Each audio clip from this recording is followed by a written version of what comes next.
Hello, and welcome to another CF3 Partycast from Project-Nerd. I'm Dane. Actually, I'm Dane Michael Frog today, if you can't tell. Frog. And introduce yourself, Mr. Monster Vision. Mr. Monster Vision, El Jefe, or The Jefe, Jeff Johnson. And Jeff, what are you doing over there? Yeah. Before we get to Dames, what are you drinking here? I am, unfortunately, I am drinking Pepsi, zero sugar, but it tastes delicious. It's Pepsi. It's 80s. It still works for me. This is what I grew up with, Pepsi. Okay. Well, I'm drinking Dad's root beer, second shelf. This is my shelf. Don't touch anything on it. And Dames Marvs, what are you eating over there? It's noodles. Those are worms. They're worms, dude. Oh, they're not. What do you drink? What are you washing those worms down with? Oh, well, I'm happy that you asked because I got 10 bags of 200 cc's of O negative. Is that a rare one or is that the common one? I don't know. It looks like fruit punch to me. Got his fair share of rum in it, Jeff. Hey, well, look who's joining us, you guys. From TV Tangents, it is Rebecca Frog Marcus. She married away from the frog name, but she is one of us, and happy to slay some vampires.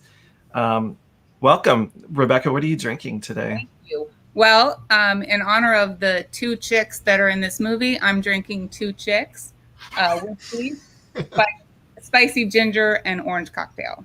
Who is it besides Jamie Gertz? I'm the mom. Oh. Yeah. Oh, I do have a root beer for Grandpa because I don't want to leave him out. Oh, I wonder how many different kinds of root beer we can get. I wasn't able to tell what he was drinking. Yeah, I didn't find it.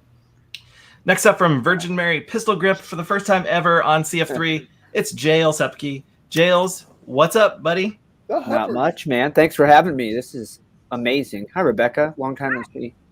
Yeah. Are you dressed like a vampire, or is that just your clothes? Well, this is just my clothes. Yeah. So yes, I'm dressed like a vampire. He's ready to go. Yeah, I ordered teeth, but they Amazon dropped the ball. Jeff Bezos, please, like. He's busy in outer space. space. They were supposed to be yesterday, and it's the first time I've ever had anything not show up. I already took mine out, Jills. Dang. Okay, next up from Roseblood, Friday the 13th fan film, which has yet to premiere, but it will soon. Okay, you can introduce me now. Jessica Hockman. Welcome back, Jessica. You joined us for our last Partycast, Overboard. But I think you're going to like this movie a little bit more if those just things displayed around you. My VHS here, my DVD, and behind me, Rob Lowe himself making an appearance on my actual door. Instead of upside down this time. It's not upside down, so you can get the full perspective here. Jessica, do you have any food or drink that relates to this in any way, or? I have a nice cup of vampire blood. Or is it wine? We'll never know. Well, let's see you drink it, and I'll gauge your reaction. Oh, it's blood. It's blood. Blood for sure. Jails, I forgot to ask you if you're drinking anything. Weird. I think I served hers up for. I have a whole Yeah, there you go. Yeah. You're not hiding it all. Which side is it? Oh, here we go. Oh, hey. I don't hide. Oh, let's get another person in here. Rejoining us again. You were also on the Overboard Partycast. Mojo, or Melissa Jo Murphy from the IDS trilogy. We won't get into that anymore. What's your pillow say? Popcorn? Well, whatever. It's, like movie. I approve. Now showing a pillow. Second trip back. Oh, no, it's sad to say that. Bringing in Matthew Blevins, first time guest ever, comedian. And what's your poster? Synecdoche, New York. It was a Charlie Kaufman movie from way back in the day. It's like Phil Seymour Hoffman in it. Yes, it did. Yes, it was. It was a great film. I'm dressed as the dad that left Lucy with those teenage boys. So that's my I was gonna do like the shirt. You got the bod and everything. I do, because I was gonna try like the shirtless, greased up saxophone player look, Oh but my gosh. I screwed up the white balance on my camera. Had to get a whole different camera. It's a whole ordeal. But Where's the saxophone? Prove it. I would have stolen one from my middle school age son for sure for this. But again, I'm not going shirtless. I don't think I would subject you guys to that. Are you drinking anything? I'm drinking bottled water because I think Lucy was an underrated character, and also hydration is very important, you guys. Very important. Water. I'm 41. Come on. It feels to me like you could okay. have said It's holy water. Holy water. But That's a way better. Yeah, Dames, you got it. That's it. That's exactly what I digress. Last but not least, Oh, Guess who I am? It's the dude Now we got a party. well, we don't have to guess. sparking one up. I'll be portraying Grandpa this evening. and forevermore. Mike the Vampire Callio, director, producer, actor, who makes special features on DVDs and things like that. What are you working on currently? I know there's a lot of projects. Howard the Doc, you're a producer of that. That I'm producing helping produce a documentary about the band Haunted Garage. Okay. Not familiar with Haunted Garage. They're kind of an anomaly here in Los Angeles. They only made one record, but have had variations of band members, and they're a gore band. They throw crap at people from off stage, and LA's Guar. They're sort of LA's Guar, and the lead singer not too long ago had a brain tumor, and was successfully removed. But there's a long history. As a matter of fact, the lead singer is the lead in the movie, the Troma classic, Surf Nazis Must Die. Yeah. So, and then my doc on Gunnar Hansen, the original Leatherface. Amongst other things, you know. I'm a mover. I'm a shaker. And you spend a lot of time at the Griffith Park Observatory. I do. From your Facebook. I do. I would too if I lived that close to it. I go there to cry. Little sister. All right, guys. So thanks for having me on this Near Dark podcast. I love it. Oh. The Lost Boys, you guys. God. Oh. Let's start. Okay, Jessica Hotman. First time you saw Lost Boys, were you taken by it? Were you taken in? I was taken in. I was at a bar called Night Owl back when I was living in Nebraska, and they play just all kind of cult films at the bar on this big screen. Great bar. Familiar? And the movie was playing, and I was so enamored that I couldn't stay focused on the conversation that I was having with the person I was with. And I was like, what am I seeing behind you right now? And I ended up watching the film shortly after that and immediately fell in love with it, wanted to be a lost boy, or a lost girl, if you will. So, yeah, I love this film. Now, Mike, you told me that you were a lost boy for a while after seeing this. In 1987, when this movie came out, I saw this movie over 35 times in the theater. And I had a connection. There was this old black gentleman who tore tickets. He's a senior citizen who tore tickets. It was his job to get out of the house because his wife drove him nuts. And I would walk up to him and fake hand him a ticket, and he'd tear it and fake hand me a half ticket back, and I'd walk into the theater. I did that. That was the year I saw Lost Boys and RoboCop too many times. But when I was younger, I was in high school in '87. I had the buzz cut with the mullet. And I wore a black trench coat. And I dabbled in special effects, so I made my own fangs, and I grew my nails out long, but I flattened them.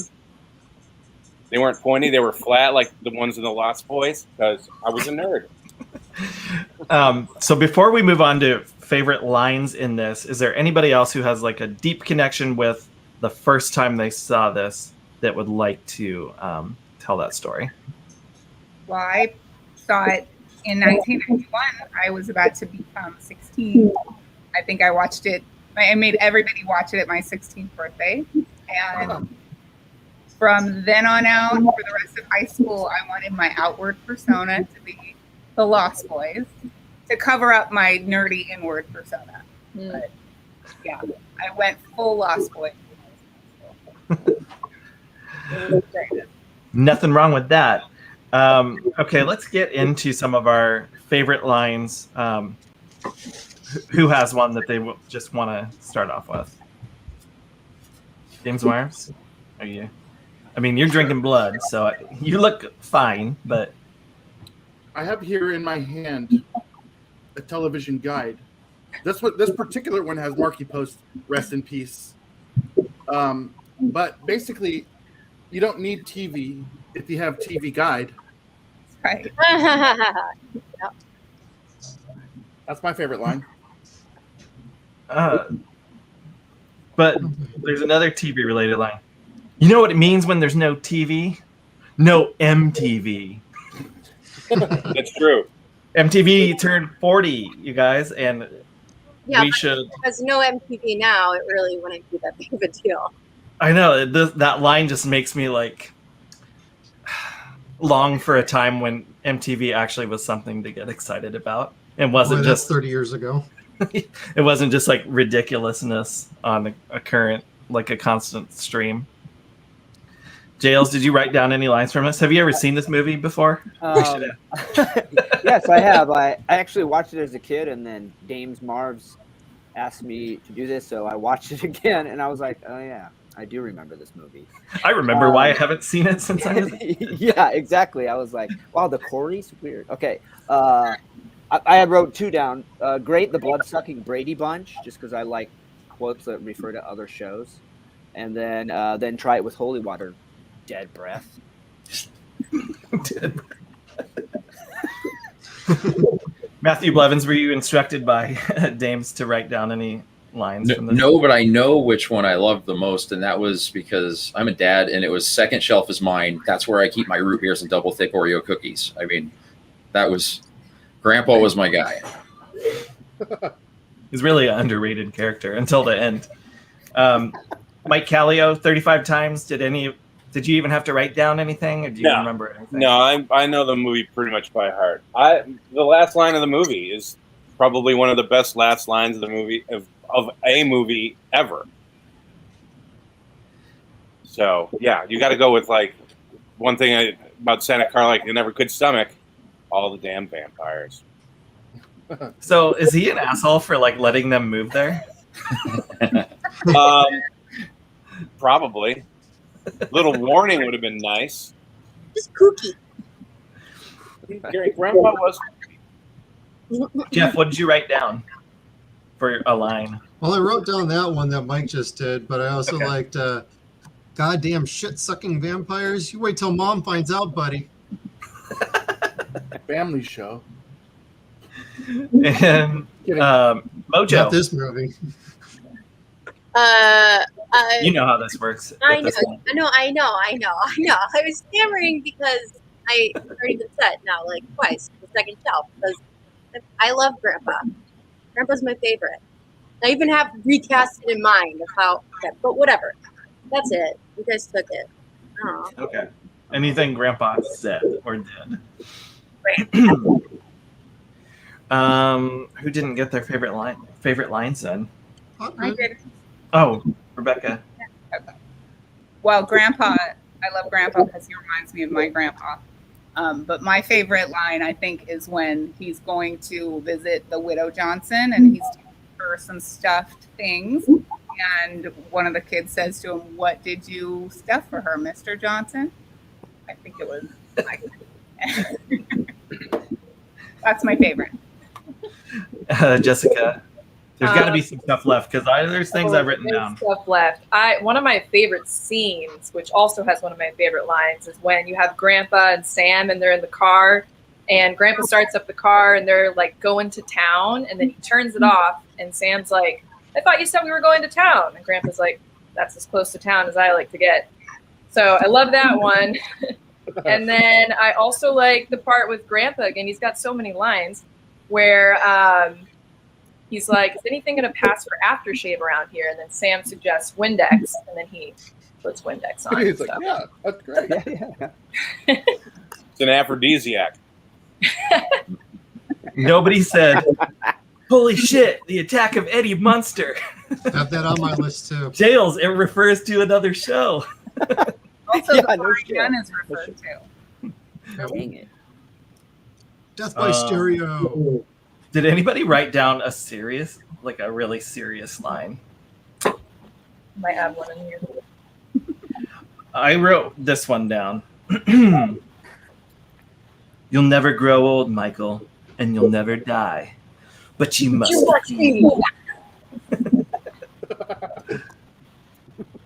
I'll pray. Got one from Iggy. I'll never need to call you. Don't kill anyone until we get back to you. That was towards the denouement of the film.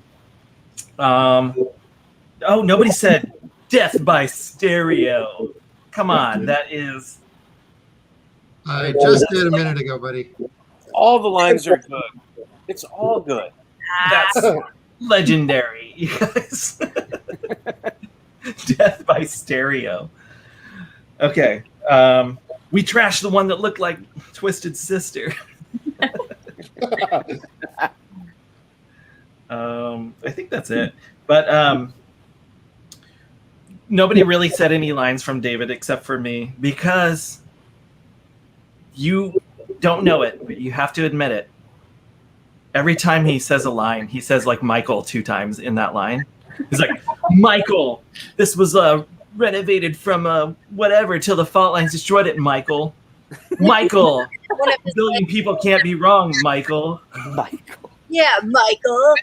Count the number of times Michael Callio that he says Michael in that. That should be a drinking game. It's absurd. Seriously. Go ahead, Mike. Another drinking game would be anytime someone says Maximus in Gladiator. You'll be dead in 20 minutes.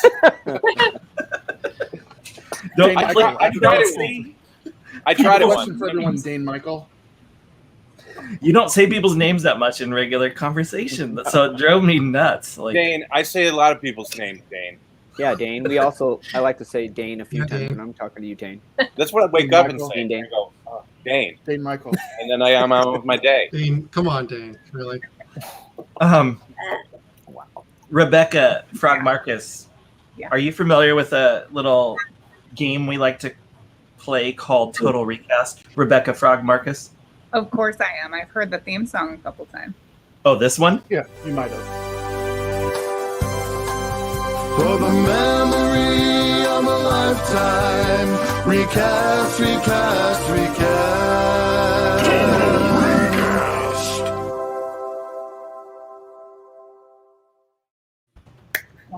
Your husband, Greg, helped us. I haven't heard Triple that. G right there. Triple G. Greg. Man. Total Recast, you guys. It's time, and we're going to start with, because she was not prepared last time, and she just, she was about to take a drink, and she's about to now.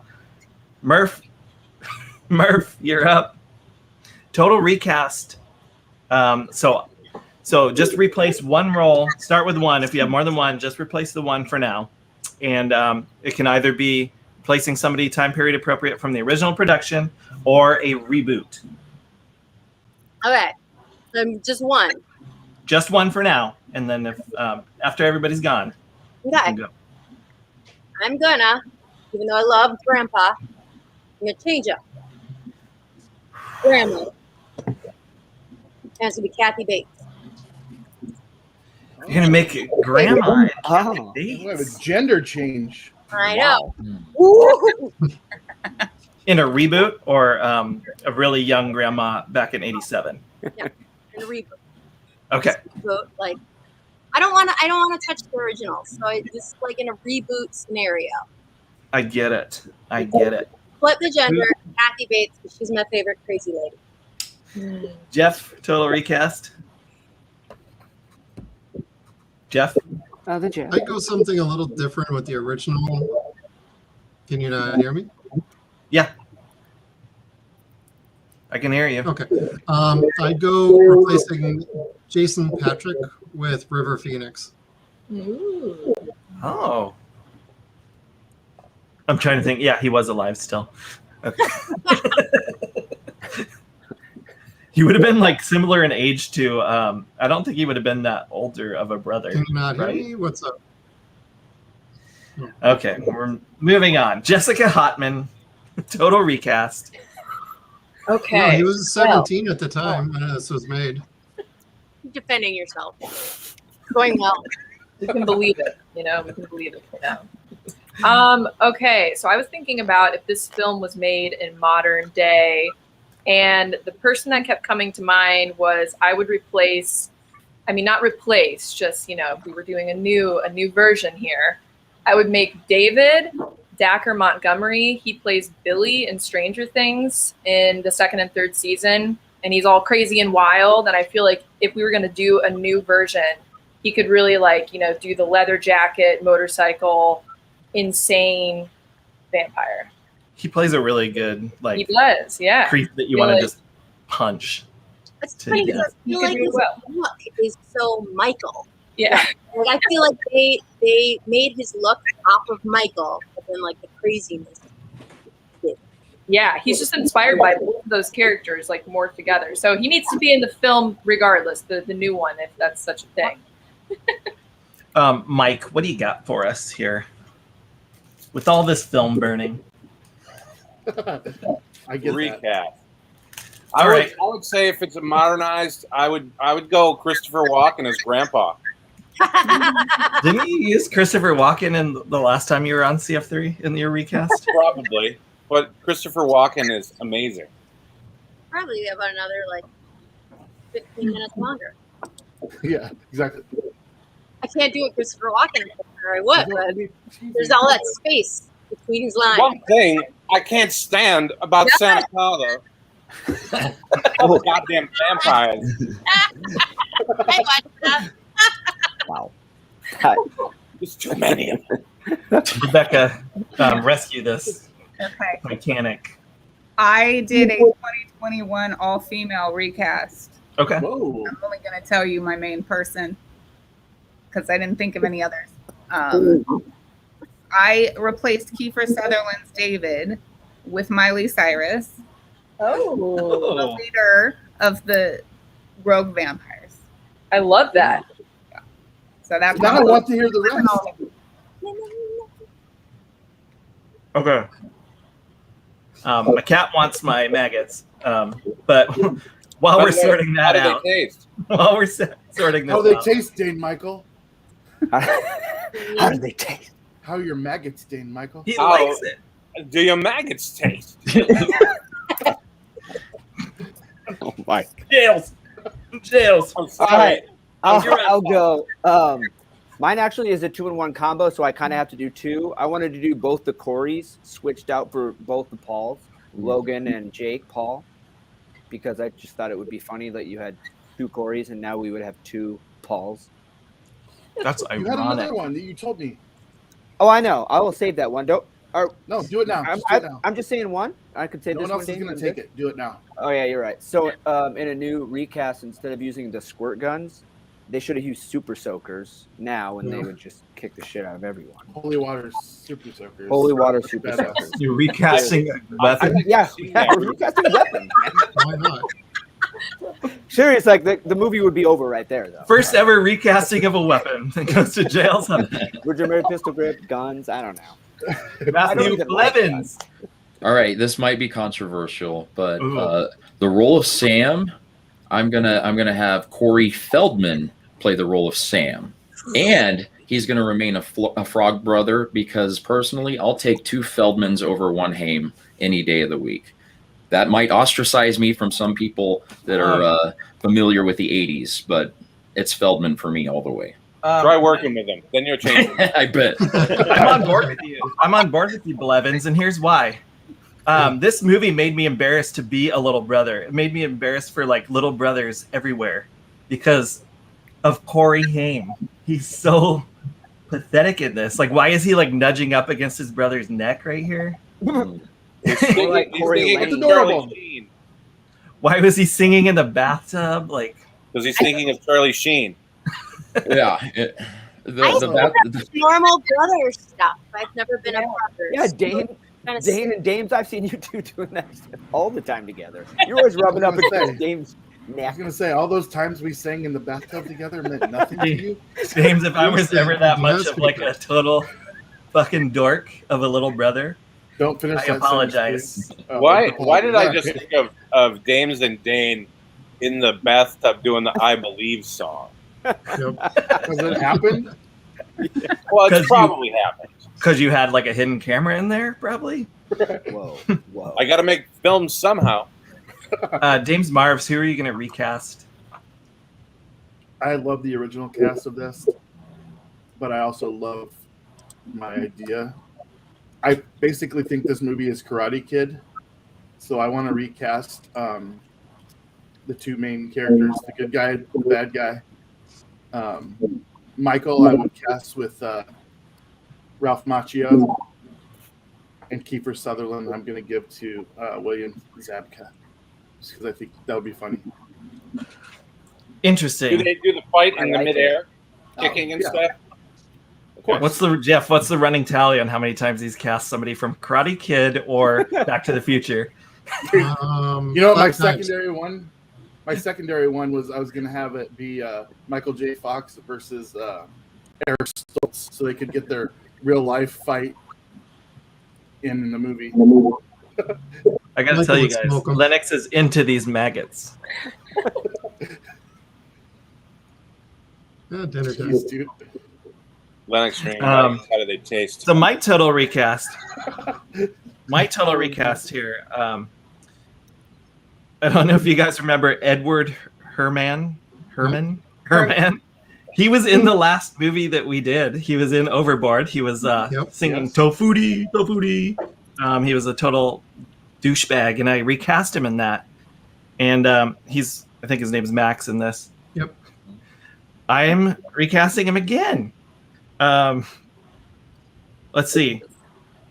The reason why is because I don't like his face, but also I would have gone with Donald Sutherland, but then it would be like a total dead giveaway that he is a vampire, like the head of the vampires, right? So I was like, I got to go in a totally different direction. And Harold Ramis is who I would cast because you would be totally floored at the end if he wound up being a bad guy. I would have gone John Larroquette if you were going to do a Night Court reference there, but you would totally buy Larroquette being a dick too. Oh yeah, because he is. I mean, Dan Fielding was a total douche. I got to get the maggots out of here because my cat is obsessed with them. That's why I wouldn't have cast Walken as Max, because it'd be like, oh Jesus Christ, yeah, he's the vampire. Exactly. I would have replaced Alex Winter with Keanu. I think the jacket gave away Max from the beginning, though, because I'm like, if she dates him, I mean, these crimes against fashion alone are a dead giveaway. These are red flags, lady.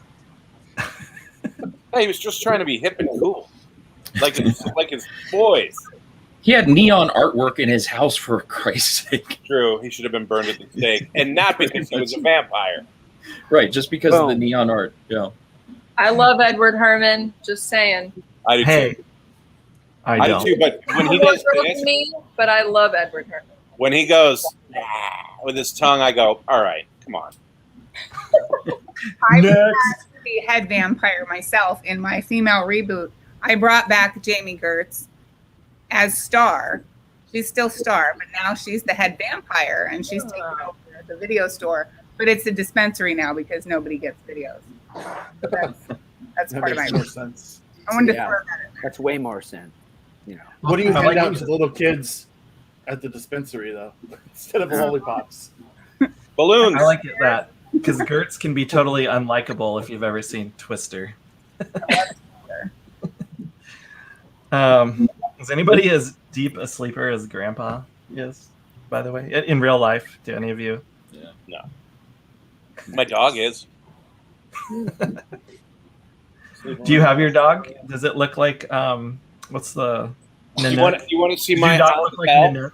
You want to see my Hound of Hell? Yeah, I do. Oh, my gosh. Horrifying. Everyone's reaction is adorable. Here's my reaction to that. Ah, get away from me! That'd be my dog out in the rest of the house. This is Jeff's dog before completing the training and grading out of. This is what happens when my dog attacks. You get Very kissed violent. and cuddled. Gotcha. You have an interesting what's goiter there. Oh, it's a dog. My neck pillow. Does anybody else have fangs? No, but I have garlic. I tried to find my old one, but Oh wait, hold on. I bet you hate garlic. Okay. Oh. This broadcast is brought to you by garlic. It doesn't really work, as it turns out. It doesn't really work, right? Is that what we established? Not if you invite someone into your home. No. Okay. Thanks for clarifying the rules. I got to tell you guys that I don't get or like vampire related content in pop culture. Like pretty much anything. I don't like it. Twilight. Am I the only one? I'm not a huge fan as well. So like Vampire Diaries, True Blood, no. Interview with the Vampire, no thank you. What? Leather. True Blood was interesting for one season.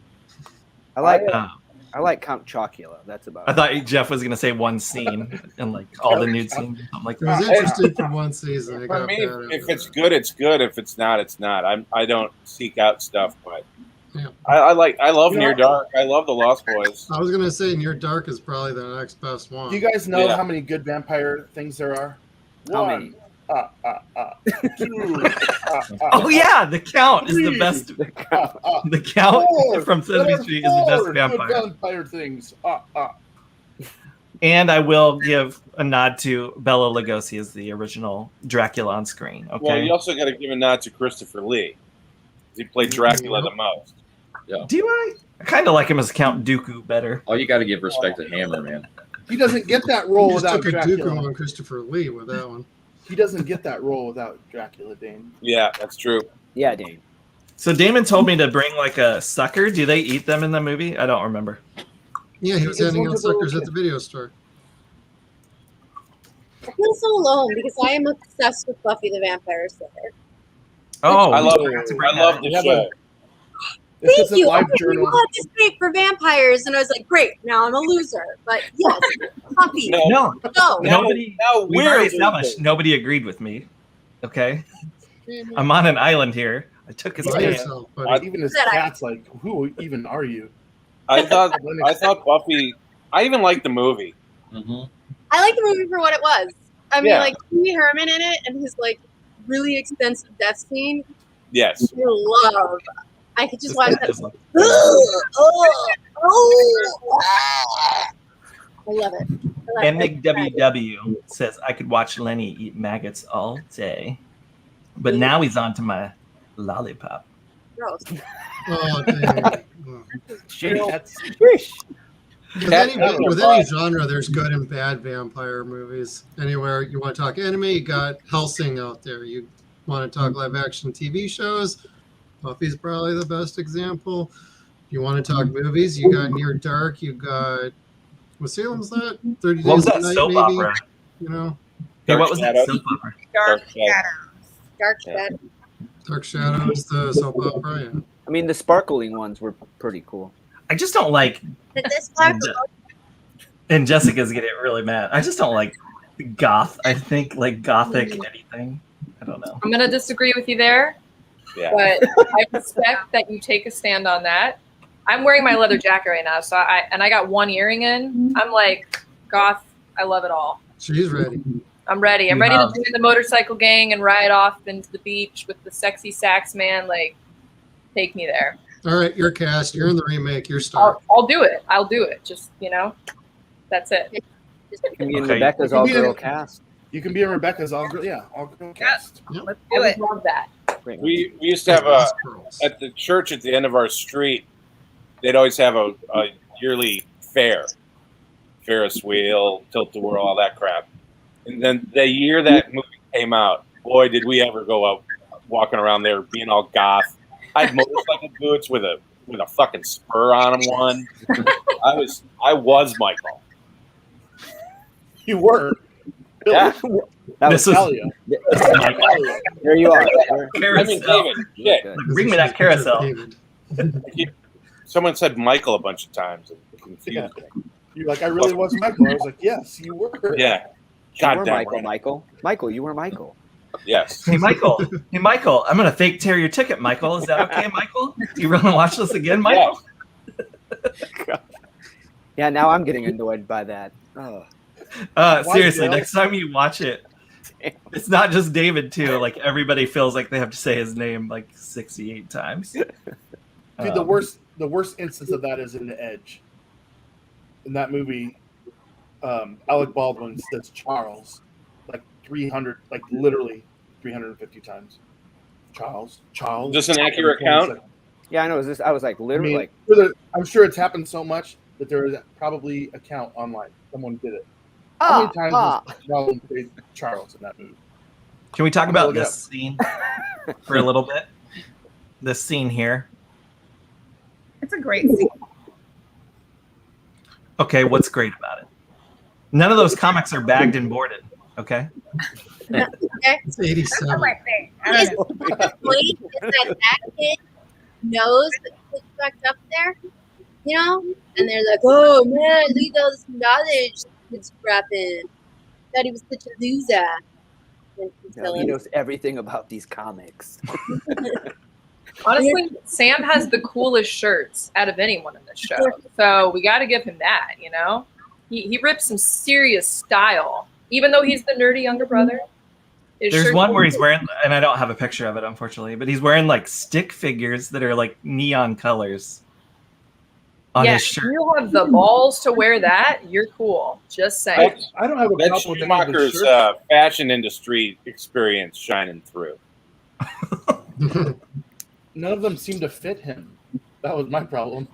Yeah, the oversized look is in, though. It's the 80s, you know? All right, so we got 9 of us here. So I think we should start doing our final thoughts. And then we're actually going to give our Cult Filmometer scores after we're done giving our final thoughts for each person. And then we'll keep a running tally of those. If he's so So who do we want to start with? Who would like to like set the precedent for, wow, this is going to be this kind of a score for this movie? I'm really curious on a couple of you people. I feel like it should be somebody who's done this before. Let's let the ladies go first. Rebecca. What do you want? So give me your final thoughts and then your score between 0 and 100 for the patented Cult Filmometer. Okay. Well, my final thoughts are that I love this movie. It's in my top 10. And mostly just to see Jason Patrick in his finest moment and all of the long hair vampires, because I love the long hair.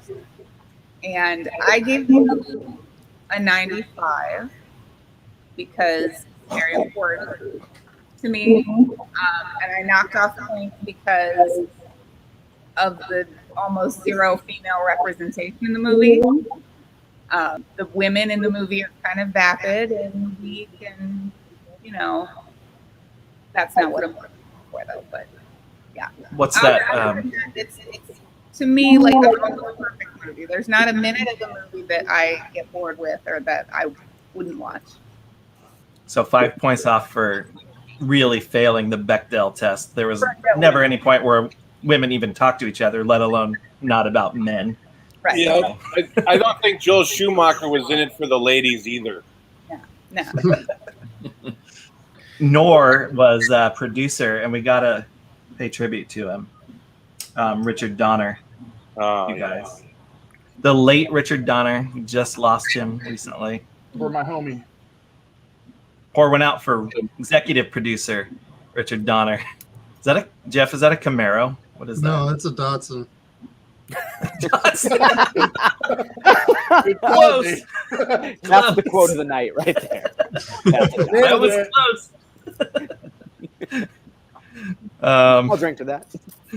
Okay, starting off with the 95, and let's go with Matthew Blevins. Now that you know how this works. All right, so I didn't come around to this movie until my mid-30s. I was like working my way through the film canon by then, and it didn't really register on the radar.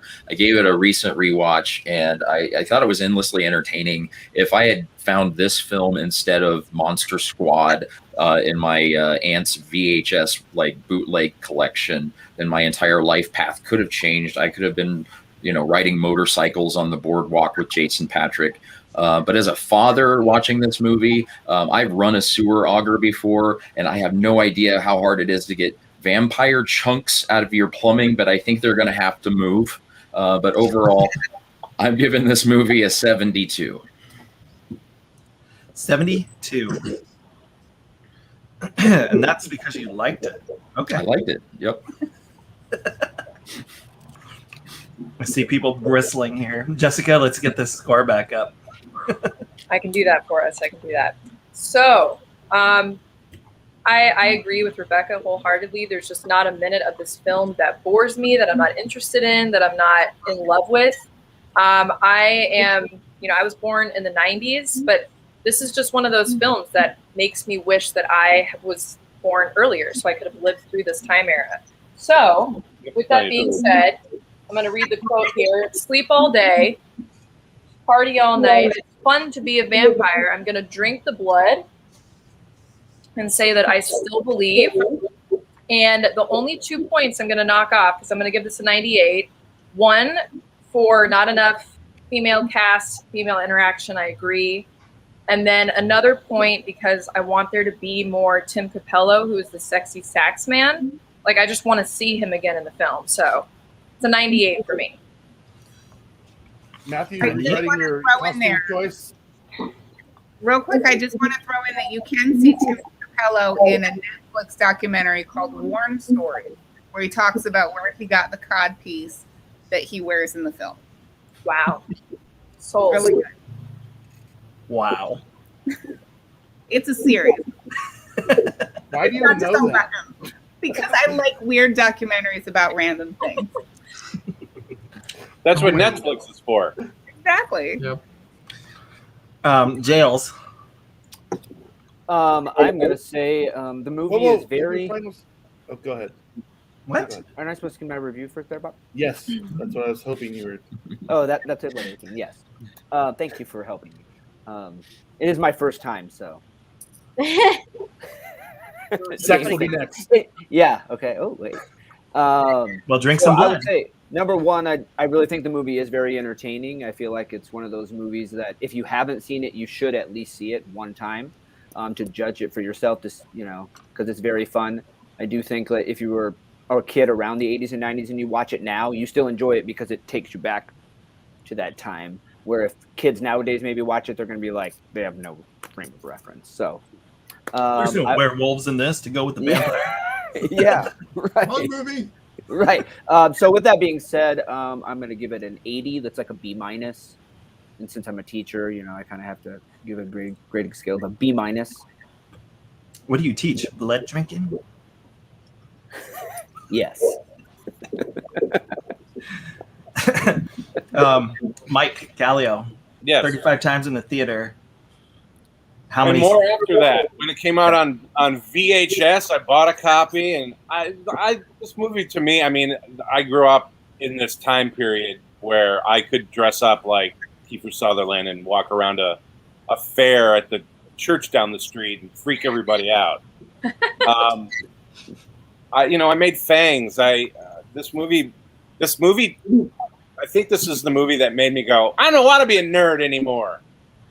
So I, got the trench coat and the bleach blonde mullet and tried to make the best of it. And look at me now. I was like, what movie made you go back to being a nerd? Set you down a bearded path.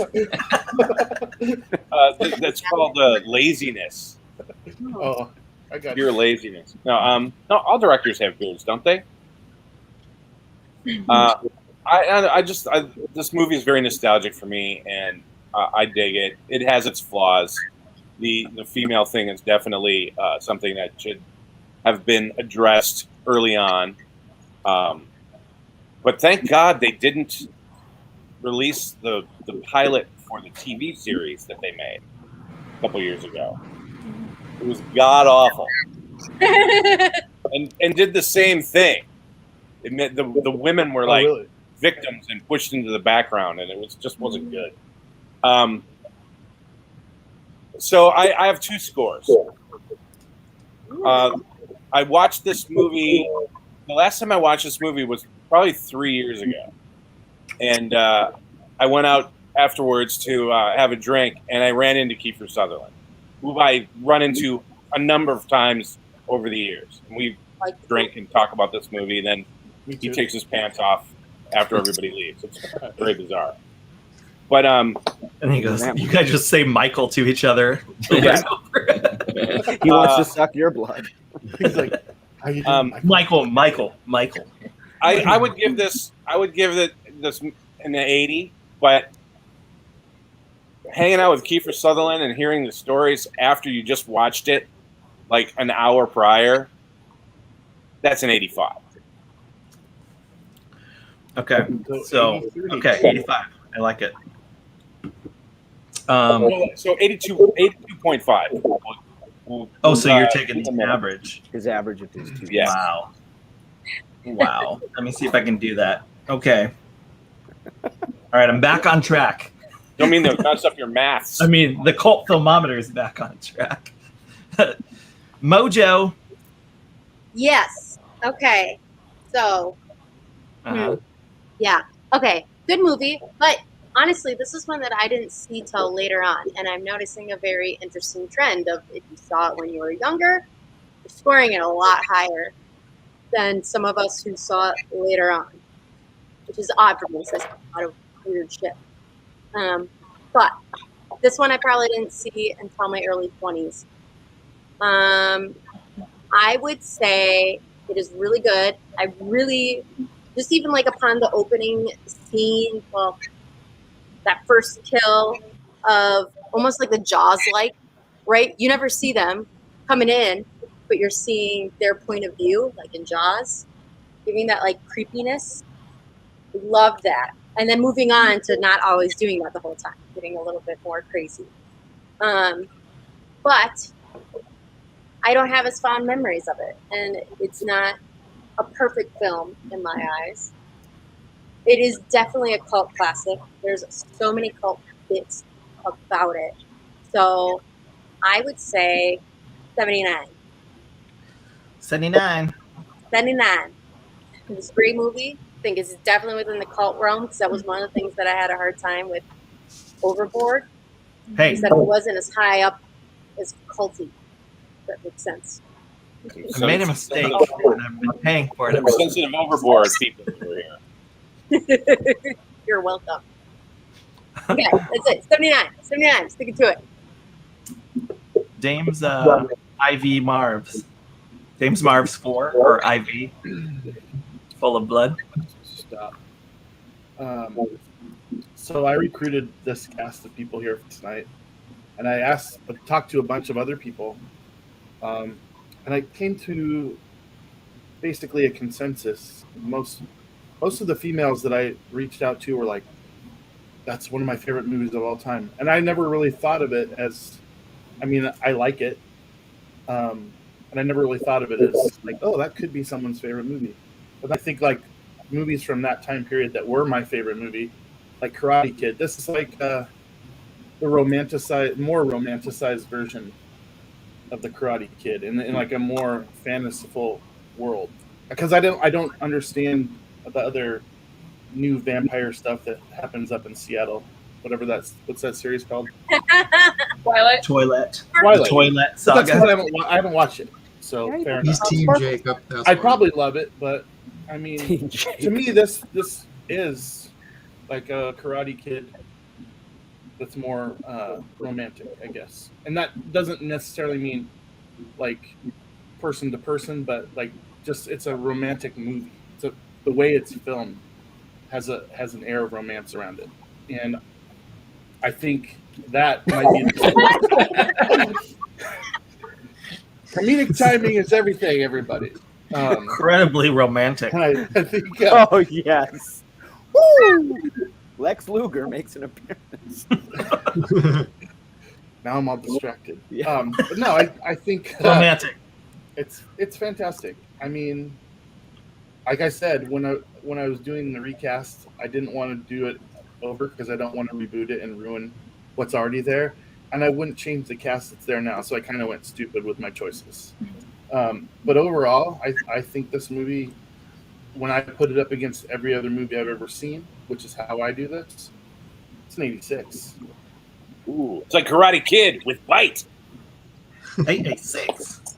I think I gave Karate Kid like a 9. They're really close. Sweep the leg. Sweep the leg. Okay, Jeff, we have mostly, I mean, there's nothing really outside the box, I don't think, for scoring. So is that trend going to continue? Let's hear your thoughts. Well, I'm a little more lukewarm on this movie in general. I did see this when I was a younger kid. I didn't really get it. I liked Monster Squad. I liked Fright Night at that time. So this one was kind of like somewhere in the middle. As an adult, I do find it way more entertaining now than I did as a kid. So everything's going to kind of balance out a little bit. So what I thought of it as a kid is not going to match up to what I feel like it now. It's very well shot. I love the cinematography on this. A lot of the lighting, camera angles, all of that's like outstanding. Some of the problems I have are not all the characters are very likable in a way. And I feel like the last third of the movie is extremely rushed. Like, it felt like it was over with in like 20 minutes when it could have had another 10 minutes to really expand on everything that was going on and let things sink in. Overall, I'm going to give this a 70. 70. But it is a very enjoyable movie. Don't go looking for the Blu-ray because it's overly expensive out there. So just sit tight. There's rumors it's getting a 4K remaster, and just sit tight. Sitting. Tight. Tight. That's tight. Tight. I'll buy that shit. They also like took it off of streaming recently, I noticed too. So and it had been everywhere for free like just a few months ago. So got to get your VHS copy, friends. Right. What a beautiful copy that is. What a beautiful copy. Thanks to these wonderful fellows who sent it to me. There you go. Everybody else is like, I didn't get a review copy. Yeah, I'm sad now. On an outdated format. Whatever. I have a VHS thing over Like, there. I don't even. I got VHS over here too. All right. I feel like this crew, they know what's up with VHS. Yeah. Physical media people. What I don't have. She said three VHS the players. DVD will do until I get a VHS copy. So I was like, all right, we can make that happen. Then she's using a Blu-ray as a coaster right now for her glass of blood. Right. Okay, so I already told you guys about my dislike of vampire culture, vampires in pop culture, and all of that. Just don't get it. What Dames was saying about the romanticized stuff, I think that's what I don't like. Like the love scene in this, I'm just like, how can I fast forward this even faster than the fastest setting? Like, or any time that it's just the vampires hanging out, I'm like, no, this is stupid. This is where I go and like make it. Don't like sexy time. No, Yeah. there's the scenes of them like killing people, drinking blood, eating boxes of maggots. I'm like, this is all I can do without these guys. But the thing that saved this movie, they're the Lost Boys. If you remove the Lost Boys from the Lost Boys, wouldn't be called the Lost Boys now, would it? Go jump off a train trestle, Dane. okay, but the thing that saves this entire movie is the Frog Brothers and all of their antics, their hilarious lines. Corey Haim's haircut. The fact that they're not afraid to like stake Alex Winter to death, like in a cave, in broad daylight. This film knew what they had with the characters and the actors that played those characters. So props to Corey Feldman and Jameson Newlander as the Frog Brothers. Just very minor props to Corey Haim. He was just so damn annoying in this. But because the film knew what it had in those characters and exploited that to the max, to maximum effect, that saves the score for this film for me. And it's at 81. So, respectable. You all really things like the Frog considered, Brothers. on the patented Cult Filmometer, Q time. well, we got to do this because it wouldn't be CF3 without this, right? You see? You're stupid minds. Stupid.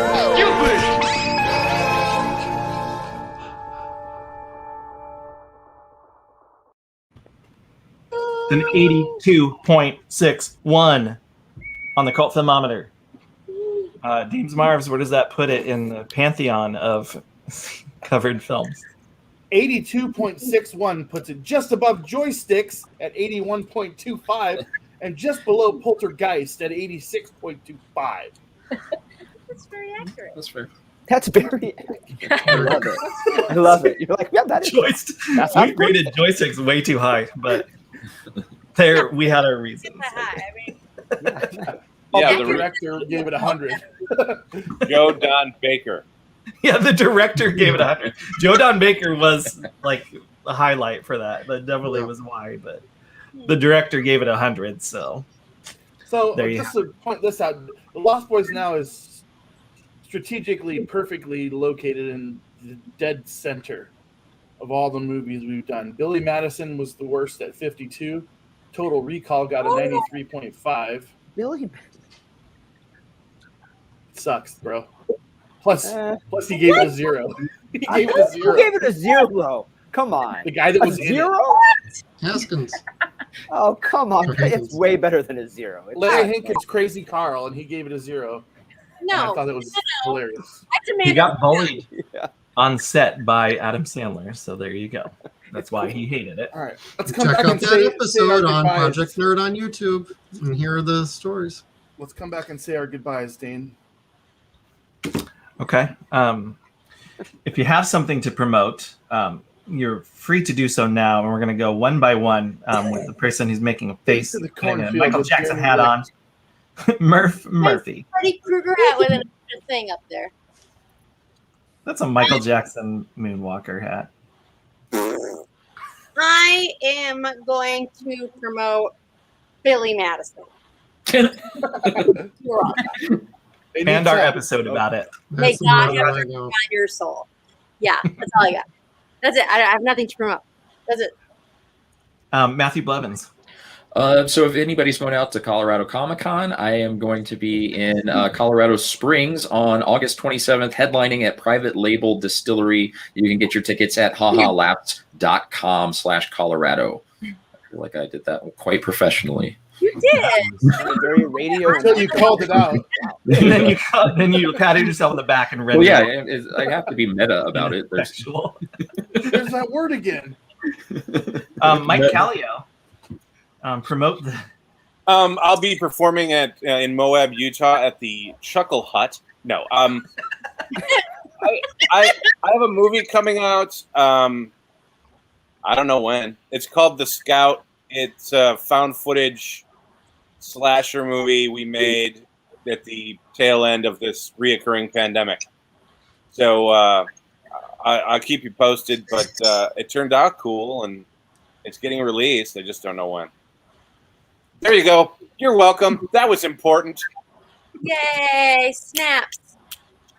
Jails. Did you say my name? Yeah. Oh, thanks. Yep. I have. Missed your turn. All right. I'm done. See you guys later. Okay, Jails. You're up. Promote your hairstylist. Carissa. That's his wife.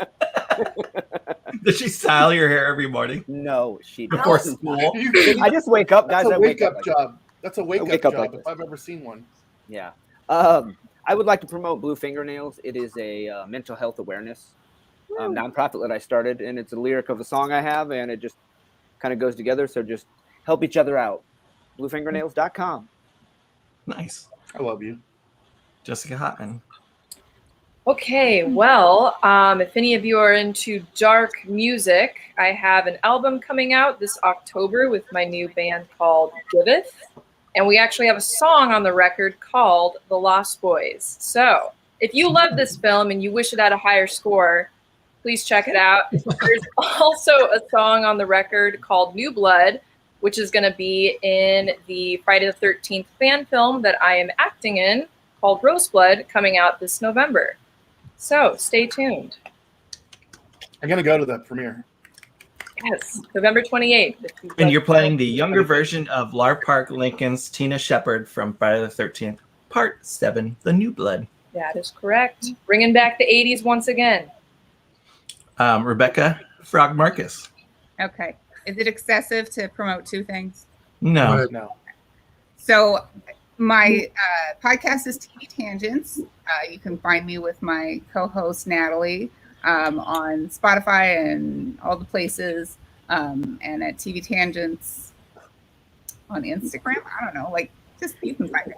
We talk about TV and 20th century TV shows and nothing current. Yeah, old stuff.